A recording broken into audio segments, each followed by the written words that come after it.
Hello everybody, we are at it again with another writing process video. In this one we are going to cover how I make my detailed outline for my books.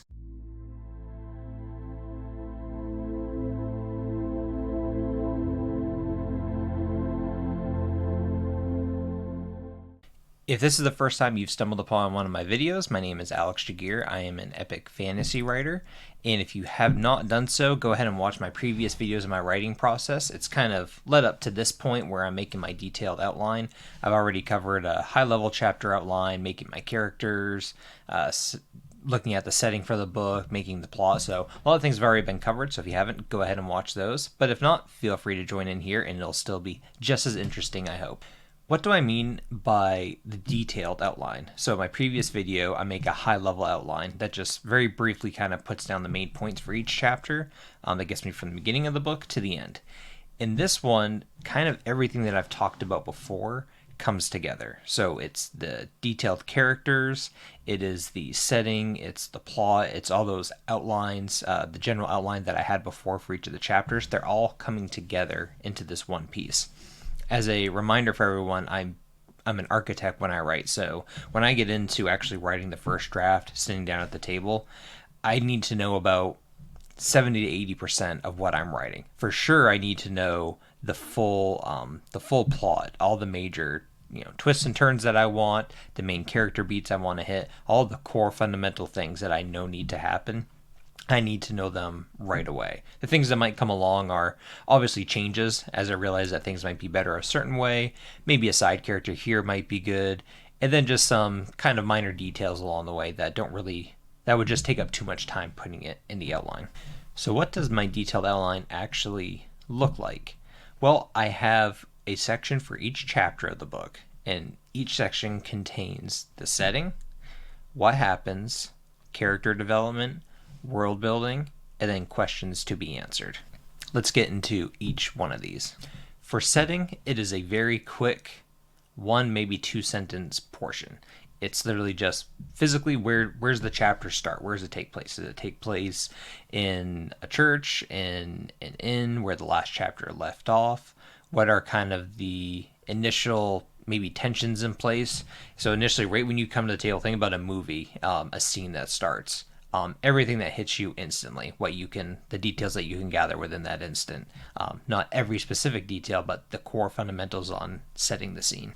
The next section is definitely the meatiest of this portion of my outline, and that's the what happens section.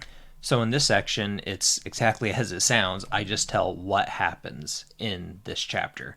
It sounds kind of similar to my previous episode where I go through each chapter and say what happens in it, but this one is much more fleshed out. So with a high level outline, one of my chapters that I kind of cover, I might write a paragraph maybe. It could take up around a quarter of a page. In my detailed outline though, this section takes up at least a page and oftentimes a page and a half's worth of writing. You can kind of think of this section as a detailed synopsis of each chapter. So my detailed outline in these portions, the what happens sections, might make up maybe slightly less or around 10% of the final product of the book. So if my book is, say, 300 pages, then this section for my outline should add up to around 30 pages. Could be a little bit less, maybe around 25. But you could read the what happens sections on my outlines for each chapter and get the story of what happens. Albeit it might not be as little as exciting, but it will be just as factual, and you'll be able to get from point A to point B, read the story, and understand exactly what happens in it. In this section, I try to cover as much detail that I need to know to keep my writing going. If I write too much, then I'm just writing the first draft, and if I write too little, then when I sit down to write, I have to think when I sit down on what I'm going to write. When I come to the table and I open my laptop and I want to write my first draft and pick up where I left off or start a new chapter, I don't want to have to sit down and think about a side character's name or what the characters do next. I don't want to come to the table and have to plan as I'm writing. So in my detailed outline, I will hit any story beat, character thoughts, the main things I really want to hit on, I will talk about, I will list all the physical names and people names. And what's important here is since it's fantasy, there's kind of a rhyme and reason to how I name my characters and name my places.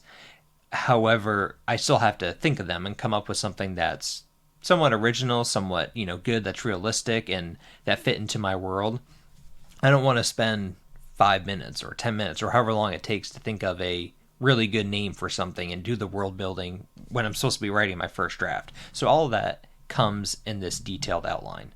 So again, when I come to the table, I can just sit down, open up my outline, read through the next paragraph or two for that chapter, and know that I can knock out 1, 2, 3, even sometimes 4 pages right in a row without having to think about it because I know what I'm writing.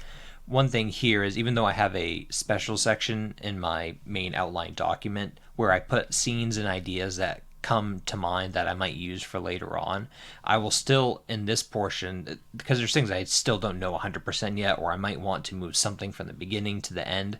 So the things that I'm not sure of or that I have ideas of as I'm doing this, I'll put in all caps in it. So I might say, insert a flashback here with blah, blah, blah, and I'll put a question mark for myself later on to remember it. And that's really helpful for me. The next two sections I have, I'll kind of talk about them together because they accomplish somewhat similar things, are character development section and then the world building section. And the reason why they're kind of similar is even though I touch on character development and world building, the what's, like what happens in the what happens section, I want to be purposeful with my character development in each chapter as well as my world building.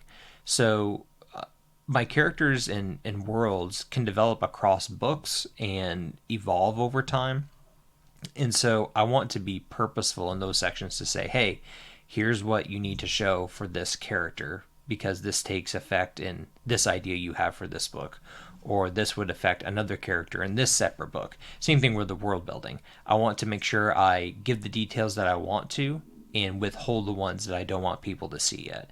And so even though it covers mostly in the what happened section, I still will add a sentence here or two, maybe a couple more for each chapter in the character development and world building section, just to make sure that I'm being purposeful with what I present to the reader.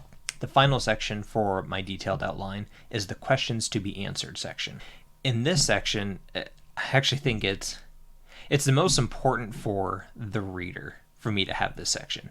And that's because readers should have questions in their mind, whether consciously or subconsciously, about the book that and the story that you're presenting them. So I will, after I'm done outlining the chapter, and I'll even go back to this section after I write in my first draft the chapter, I will go through and ask the questions that come up in the chapter. And it really aligns me with the goal. So say if I want to foreshadow something that will come up at the end of the book, whether it's a twist or a turn or just something I want there. I want maybe the reader to be a little bit questioning of something I put in there. So it could be something direct of, how did this person die? If it's a mystery novel, how did this person die? That's the big question, and that will get answered. I'll put, answered, and leave it blank. And then once I answer it in the book, or heck, maybe even another book, if they connect, I'll put that in there so I know that it gets answered at some point for the reader. And then I know there's probably other questions that the reader may ask, and this is kind of why it's intentional too, is especially for my people who will read my book for the first time to kind of critique it. I'm going to have them put down questions that were not answered, things that I might not have realized. And so I don't want the necessary questions to go unanswered by the end of the book. There may be some questions because maybe it relates to my larger world as a whole that doesn't get answered in this book. Again, the epic scale of this is my books kind of cross each other in certain different ways. But the main ones to this particular story that need to be answered, I really want answered for the reader. So this section is extremely important for me and the reader. So that covers my detailed outline and how I actually really get to the portion where I structure my story the way I want it to. And then next comes going into the first draft. So that will be our next video. I'm excited about that. If you have not done so, like this video, comment to leave your thoughts. Definitely subscribe so you can keep up to date with my writing when my books come out. And I'm also going through Dune series and other series that I'll be covering. So a lot of fun stuff happening. Thank you for your support, and I will see you next time.